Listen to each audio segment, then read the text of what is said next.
Alors maintenant, si on essaie de répondre à la question quelle est l'importance de la communication pour l'entreprise, ici, donc, on va dire tout simplement que la communication va aider à la valorisation de l'image de l'entreprise.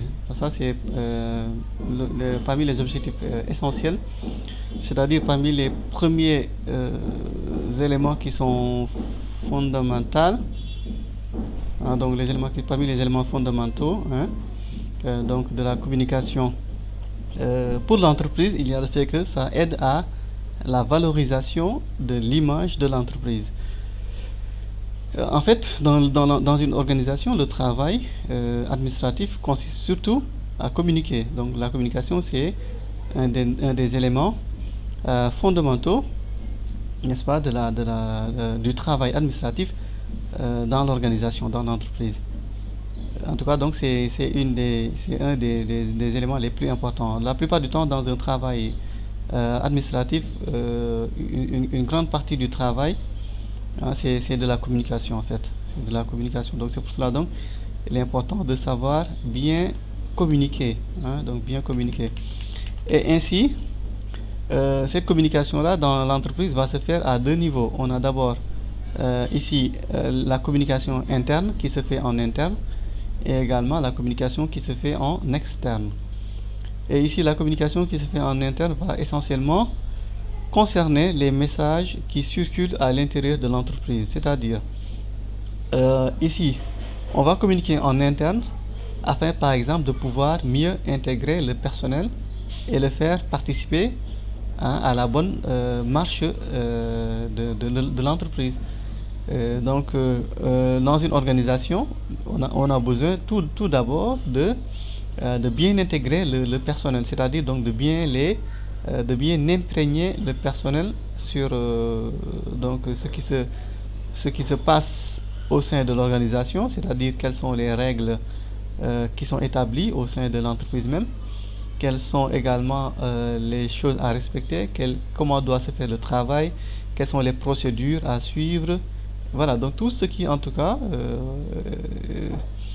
participe à la bonne marche de l'entreprise, à la bonne gestion de l'entreprise et également dans tout ce qui est également toujours à la consolidation des liens entre les différents employés même, et aussi également faire fidéliser aussi le personnel, c'est-à-dire que donc aussi la communication également ça aide à mieux fidéliser le personnel, c'est-à-dire que donc à pouvoir garder le plus longtemps possible les employés, hein, afin qu'ils ne partent pas chez dans d'autres entreprises.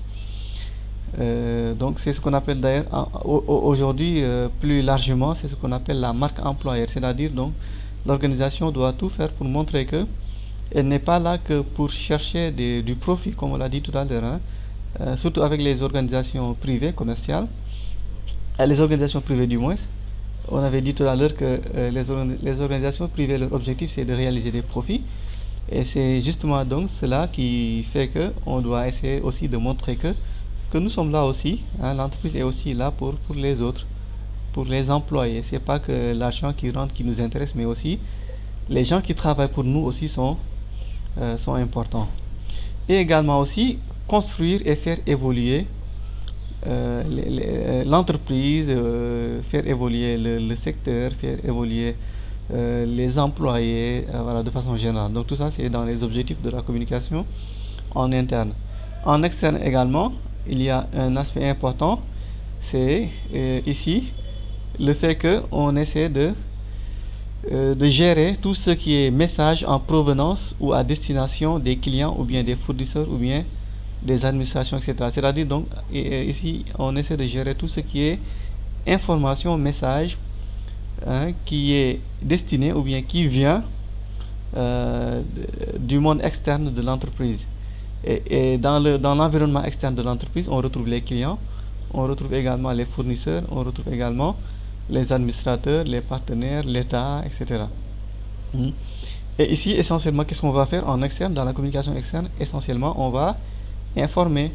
On va également diffuser les informations qui concernent l'entreprise et également aussi les informations qui concernent notre entreprise, mais aussi surtout les informations qui vont permettre de véhiculer l'image de l'entreprise.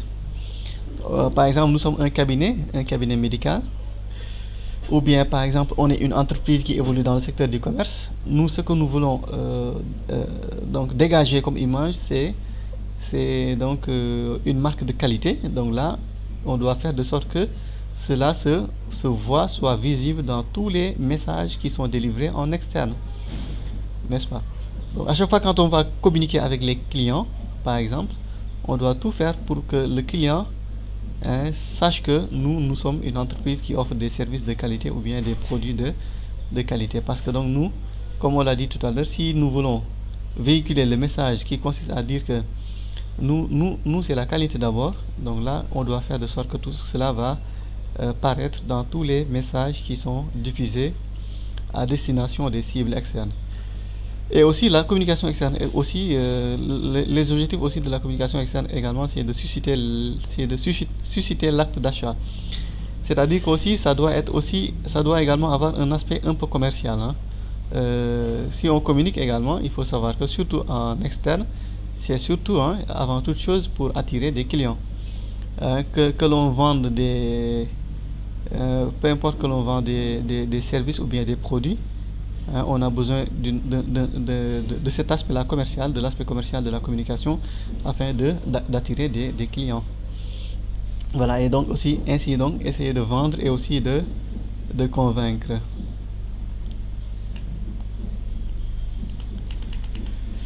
Le secrétariat et l'image de l'entreprise. Le secrétariat aussi participe à la construction de l'image de l'entreprise. Et ceci va essentiellement passer par diverses communications, comme on l'a dit tout à l'heure. Ici, la communication, elle peut être externe ou bien également, elle peut être interne. En tout cas, donc, quoi qu'il en soit, que ce soit de la communication qui est faite en interne ou bien en externe, le secrétariat occupe une place centrale dans ce processus-là, dans ce travail-là. Et parce que, comme vous le savez bien, le secrétariat, en réalité, il joue un rôle d'interface, c'est-à-dire donc un rôle intermédiaire entre l'image de l'entreprise et également ses interlocuteurs. Donc c'est pour cela donc il est important que le secrétariat soit bien géré. Et maintenant, comment communiquer l'image de l'entreprise? Cela essentiellement va passer par le fait d'abord de bien connaître le produit ou bien le service à communiquer. Avant de vendre un produit ou bien un service, il faut évidemment bien le connaître. Comment par exemple on peut dire qu'on va vendre un médicament si on ne connaît rien du médicament? On ne sait pas à quoi ça sert, qu'est-ce que ça guérit, comment l'utiliser, etc. Donc on ne connaît même pas, et on se dit que donc on va vendre des médicaments. Donc vous savez que donc ça c'est tout simplement impossible, n'est-ce pas? On ne peut pas également vendre un service qu'on ne connaît pas. Donc vous voyez que donc ici l'importance, il est important donc de bien connaître ce qu'on veut présenter à l'autre. Et donc ça c'est un des éléments donc essentiels, nécessaires pour pouvoir bien vendre les produits ou bien les services de l'entreprise. Et voilà, donc ici donc le secrétariat également, vous savez que donc, comme on l'a dit tout à l'heure, qui joue un rôle central dans le travail administratif et également dans le fait donc que l'entreprise donc toujours le secrétariat donc qui joue un rôle central dans la communication d'entreprise doit également essayer de tout faire pour que comme on a dit tout à l'heure, ce travail de connaissance des offres de produits ou bien de services soit fait avec délicatesse, n'est-ce pas, et avec également beaucoup de sérieux, également beaucoup de professionnalisme, n'est-ce pas? Parce qu'en réalité, donc tout simplement, la secrétaire doit être en quelque sorte un ambassadeur, ou bien une ambassadrice des produits ou bien des services de son entreprise. En tout cas, donc c'est elle qui doit être en quelque sorte la représentante, ou bien le représentant de son entreprise et également de la marque de son entreprise auprès, comme on l'a dit tout à l'heure, des cibles, surtout des cibles externes, et également donc surtout des cibles externes. Et ainsi donc, quand on gère un service d'accueil, ou bien quand on gère la secrétariat, ici, il y a des choses sur lesquelles il faut faire attention. Par exemple, il y a ce qu'on appelle la qualité de votre attitude. La qualité de votre attitude. En fait, les attitudes influencent les idées. Les attitudes influencent les idées. Et par exemple, quand on travaille et qu'on est distrait, ou bien par exemple quand on travaille, on est préoccupé, ou par exemple on est au travail, mais en tout cas on est occupé par quelque chose. Donc là, ça peut toujours avoir un impact négatif. Si en tout cas on n'est pas bien concentré, ça peut avoir un impact négatif sur notre travail. Et aussi, donc, c'est pour cela d'ailleurs, il est important de pouvoir adopter certaines attitudes positives. Certaines attitudes positives. Comme par exemple l'aimabilité. Donc, il est bon de, par exemple, essayer d'être aimable dans son travail. Mais aussi éviter certaines attitudes comme par exemple éviter d'avoir un caractère agressif ou bien par exemple être dédaigneux, n'est-ce pas? Tout ça, ce sont des mauvaises attitudes à avoir. Il ne faut pas avoir ça. Au contraire, il faut essayer d'être aimable, sympathique, n'est-ce pas? Ouvert, souriant. Voilà, donc ça, ce sont des attitudes positives. En tout cas, donc essayez de développer le maximum d'attitudes positives possibles et éviter tout ce qui est attitude négative. Donc avoir des attitudes positives et essayer d'éviter d'avoir des attitudes négatives comme par exemple l'agressivité, donc l'égoïsme, donc tout ça c'est à éviter et au contraire essayer d'avoir des attitudes positives comme l'aimabilité, la sympathie, voilà, l'ouverture, la gentillesse. Donc tout ça ce sont des choses qui sont à développer. Et ainsi donc, les signes non verbaux aussi sont importants. On l'avait dit tantôt, la communication aussi, c'est pas que la communication orale, mais également il y a ce qu'on appelle la communication non verbale. Par exemple, le regard, les gestes, les mimiques. En tout cas, donc tout ce qui est expression du corps, ça aussi c'est important de savoir bien les maîtriser parce que la communication n'est pas que orale, n'est pas que verbale. On a aussi ce qu'on appelle la communication non verbale, qui est aussi un élément important en communication. Et donc il faut aussi savoir bien gérer ces expressions corporelles, n'est-ce pas? Donc pour ne pas donner une mauvaise impression, ou en tout cas donc pour ne pas donner laisser croire, laisser entendre un message que vous ne voulez pas véhiculer, n'est-ce pas? Et donc pensez ici se questionner sur votre comportement non verbal. Si par exemple on se tient pas comme il se faut, si on ne s'assoit pas comme il faut s'asseoir, si on ne se comporte pas comme on doit se comporter. Et donc ici, est-ce que tout cela ça va pas avoir des impacts négatifs, sur la gestion de la communication qu'on est en train de faire, Et donc ici, donc c'est pour cela donc il est important de veiller à son comportement de façon générale, donc veiller à son comportement de façon générale. Mais aussi penser également à des choses importantes comme ici les motivations, c'est-à-dire par exemple nos sentiments personnels, nos réactions également face à des situations données, l'intérêt ou bien le rejet qu'on peut montrer par exemple face à un client ou bien à un interlocuteur, n'est-ce pas? Le fait aussi par exemple d'aimer ou bien ou bien par exemple de ne pas aimer, En tout cas donc ici tout ce qui est sentiment, tout ce qui est émotion aussi, il est important de savoir gérer tout cela et essayer surtout par exemple de séparer nos émotions personnelles, nos sentiments personnels du travail, c'est-à-dire ne pas faire ressentir, ne pas mélanger nos sentiments personnels, ne pas les mélanger avec le travail.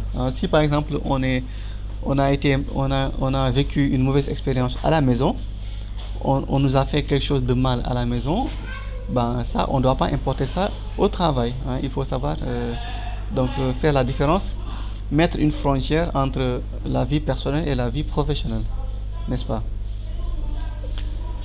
Et aussi, également, ça va bien gérer son caractère aussi, hein. Donc, ça va bien gérer son caractère. Quand on est dans un service d'accueil, quand on gère la secrétariat, il faut avoir des bons caractères. Il faut savoir bien être intelligent, donc gérer son travail de façon professionnelle, mais aussi donc avoir une bonne conduite de façon générale, hein. Donc une conduite qui fait que, en tout cas, les normes sociales, les normes donc d'échange, d'interaction ne vont pas être brisées, hein, du fait donc de notre comportement ou bien de nos caractères.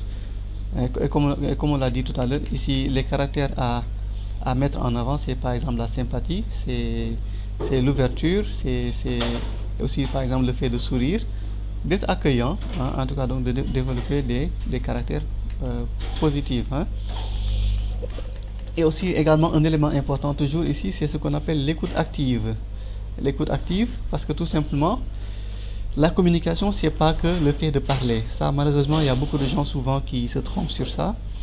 Mais en réalité, la communication, ce n'est pas que parler. Ça, la communication aussi, c'est communiquer aussi, c'est écouter, hein. Communiquer également, c'est écouter. Et d'ailleurs même, vous voyez ici cette question-là. La question qu'on nous pose ici, c'est que pourquoi a-t-on deux oreilles et une bouche, hein? Vous voyez que effectivement, l'être humain a deux oreilles et une bouche. C'est-à-dire quoi? Ça veut dire que tout simplement que on doit écouter deux fois et parler une fois. C'est-à-dire que donc on doit plus écouter que l'on parle. Donc c'est pour cela donc effectivement l'écoute également, ça fait partie de la communication. Donc la communication, ce n'est pas le fait que de parler, mais aussi c'est aussi apprendre à écouter, apprendre à écouter également. Et ainsi ici, qu'est-ce qu'on appelle l'écoute active? L'écoute active, c'est le fait, par exemple, de pouvoir montrer qu'on entend l'autre, qu'on comprend l'autre. C'est ça qu'on appelle ici l'écoute active. Quand on fait de l'écoute active, il faut montrer que qu'on est en train de d'écouter l'autre, d'écouter notre interlocuteur. Et également essayer de prendre en considération ce que l'autre dit également, en faisant aussi par exemple des gestes ou bien en faisant des choses qui montrent qu'on écoute. Par exemple, après que la personne ait fini de parler, on peut essayer de reformuler, donc utiliser ce qu'on appelle la reformulation. La reformulation, ça permet de vérifier si on a effectivement compris ou pas ce que l'autre a dit. Ou bien par exemple le fait de prendre des notes, le fait aussi de prendre des notes pendant que l'autre parle, ça aussi c'est ce qu'on appelle l'écoute active. Ou bien par exemple le fait de faire des signes de la tête, hein. Donc l'autre est en train de parler, on est en train de faire des signes de la tête qui montrent qu'on est en train d'écouter. Voilà, donc tout ça c'est des choses qui sont aussi importantes en matière de communication. En tout cas donc retenir que la communication, ce n'est pas que le fait de parler, mais aussi quand on veut être un bon communicant, il faut également apprendre à écouter également.